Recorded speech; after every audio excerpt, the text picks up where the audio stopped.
Doon tayo sa kanina sa nilagay natin lahat yung ginigisa. So, medyo nalalanta na siya.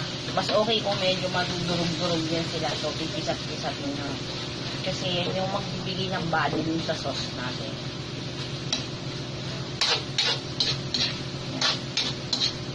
Hindi pa tayo naglalagay ng tubig dyan, maya-maya. Kapag lusak na siya. So, ayan. Medyo lusak na siya. Saka medyo bumibigit na siya. Kaya lalagyan nyo ng unting tubig. Siguro mga half cup. Muna. Mga half cup muna. Basta malusak-lusak na yan.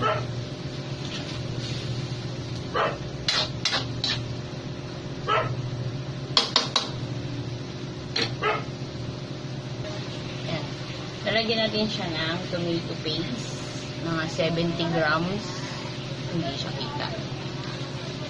70 grams.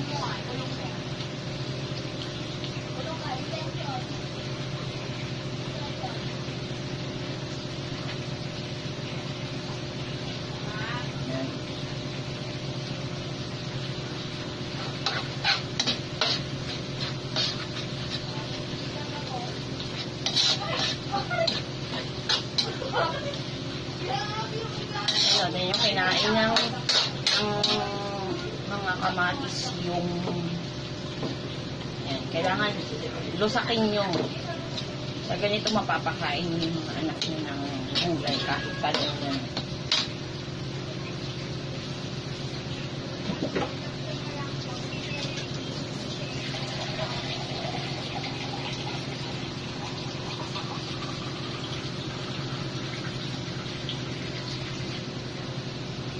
Mag-add tayo ng water, mga 2 cups to.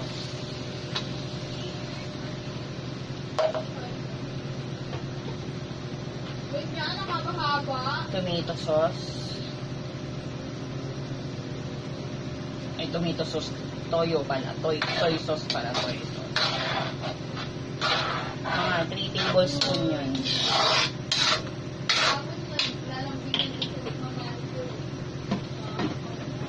Natin ilagay yung meat natin.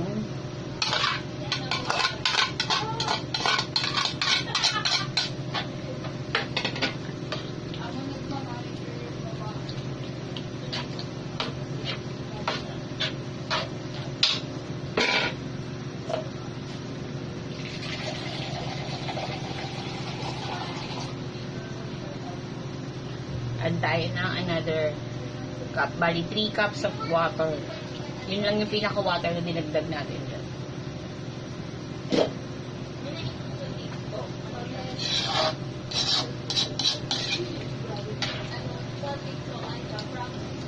Pwede nyo pa rin pisatin yan.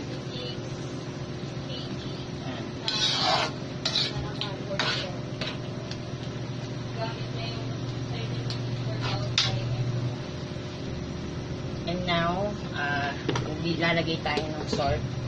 Mga 4 tablespoon.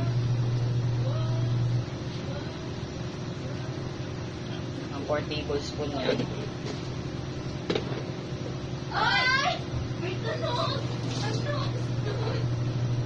Tapos, again, nagtunaw tayo ng all-purpose flour sa water. Yan, medyo malapot. Para mapalapot natin yung sauce.